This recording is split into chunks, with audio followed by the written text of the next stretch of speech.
Malam itu angin berhembus pelan di kampung kecil pinggiran kota. Orang-orang mengenal rumah tua bercat hijau pucat di ujung jalan sebagai rumah milik seorang janda bernama Ratna. Sejak suaminya meninggal secara misterius 2 tahun lalu, Ratna berubah. Ia jarang keluar rumah, tetapi setiap kali muncul, wajahnya terlihat semakin cantik, semakin bercahaya, seolah waktu berjalan mundur untuknya. Padahal, usianya sudah lewat kepala 3. Tak jauh dari rumah itu, tinggal seorang pemuda tampan dan kaya raya bernama Arga. Ia pewaris kebun dan beberapa ruko di kota. Tubuhnya tinggi, wajahnya bersih, dan tutur katanya lembut. Banyak gadis mengaguminya, tetapi Arga dikenal pemilih. Ia tidak mudah jatuh cinta, hingga Ratna mulai memperhatikannya. Awalnya hanya tatapan dari balik jendela, lalu senyum tipis saat berpapasan. Sampai suatu malam, Ratna mendatangi seorang dukun tua di desa sebelah. Dukun itu tinggal di gubuk dekat kuburan bambu. Orang-orang menyebutnya Mbah Wiryo. Mbah Wiryo menatap Ratna lama sekali. "Kau ingin apa?" Suaranya berat seperti tanah basah. "Aku ingin Arga mencintaiku. Apapun caranya." Dukun itu tertawa kecil. Ia mengeluarkan kotak kayu hitam. Di dalamnya ada jarum kecil berkilau dan beberapa serpihan logam tipis seperti sisik. "Itu susuk," katanya. "Sekali kau tanam di tubuhmu, semua lelaki akan melihatmu seperti cahaya di tengah gelap. Tapi ada harga yang harus kau bayar." Ratna tak ragu. Ia membaringkan diri. Jarum-jarum kecil itu ditanam di pipi, dagu, dan dada kirinya. Saat logam itu masuk ke dalam daging, Ratna merasa dingin, menjalar seperti air sungai di tengah malam. Lalu terdengar bisikan halus di telinganya. Bisikan yang bukan suara manusia. Sejak malam itu, Ratna berubah drastis. Kulitnya halus, matanya berkilau aneh, bibirnya selalu tampak basah seperti baru digigit. Lelaki-lelaki di kampung mulai salah tingkah jika melihatnya. Tapi yang paling terpengaruh adalah Arga. Arga yang biasanya tak peduli, tiba-tiba sering melamun memikirkan Ratna. Ia merasa ada daya tarik aneh, seperti ditarik benang tak terlihat setiap kali melewati rumah hijau itu. Suatu sore, Arga memberanikan diri berkunjung. Ratna menyambutnya dengan senyum yang terlalu sempurna. "Ada yang bisa saya bantu, Arga?" Suara Ratna terdengar lembut.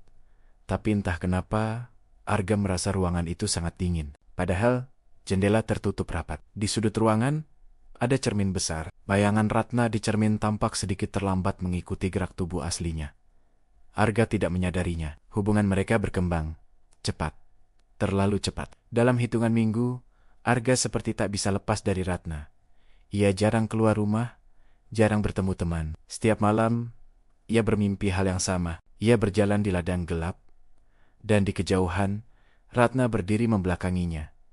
Saat ia memanggil, Ratna berbalik perlahan. Tapi wajahnya bukan wajah cantik yang ia kenal, melainkan wajah pucat dengan lubang hitam di kedua mata. Arga mulai jatuh sakit.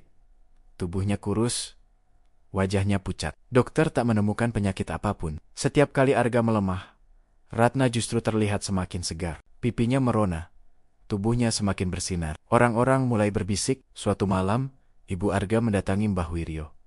Ia curiga ada yang tak beres. Dukun tua itu hanya menghela napas panjang. "Anakmu sedang diikat susuk pengasihan. Bukan cuma cinta yang ditarik, tapi juga hidupnya." Ibu Arga menangis. "Apa yang harus saya lakukan?" "Satu-satunya cara, susuk itu harus dilepas. Tapi yang menanamnya harus rela membayar harga terakhir." Malam itu juga, mereka mendatangi rumah Ratna. Arga terbaring lemah di kamar. Napasnya pelan, seperti hampir putus. Mbah Wiryo mulai membaca mantra. Angin mendadak kencang, meski semua pintu tertutup. Ratna berteriak kesakitan. Dari pipi dan dadanya, muncul garis hitam seperti akar menjalar di bawah kulit. "Tidak, aku tidak mau kehilangan dia," Ratna menjerit. Tiba-tiba tubuhnya terangkat sedikit dari lantai. Dari dalam kulitnya, serpihan logam kecil keluar sendiri, disertai darah hitam pekat. Setiap serpihan jatuh ke lantai, terdengar suara seperti bisikan marah. Wajah Ratna berubah cepat, cantiknya luntur seketika. Kulitnya keriput, matanya cekung, rambutnya memutih dalam hitungan detik. Arga di kamar tiba-tiba menarik napas panjang. Tubuhnya kembali hangat. Ratna jatuh terduduk. Ia menatap cermin di depannya. Kali ini, bayangan di cermin tidak mengikuti geraknya sama sekali. Bayangan itu tersenyum sendiri. Senyum yang terlalu lebar untuk wajah manusia. Keesokan paginya, Ratna ditemukan meninggal di rumahnya. Wajahnya penuh ketakutan. Matanya terbuka lebar seolah melihat sesuatu yang tak kasat mata. Sejak saat itu, rumah hijau itu kosong. Tapi warga sering melihat bayangan perempuan berdiri di jendela setiap malam Jumat. Wajahnya cantik, terlalu cantik. Dan setiap pemuda yang lewat merasa jantungnya berdebar tanpa alasan. Kalau kamu jadi Arga dan tahu cinta itu bukan datang dari hati, tapi dari susuk dan makhluk tak terlihat, apakah kamu akan tetap memilih untuk bertahan atau lari sebelum semuanya terlambat?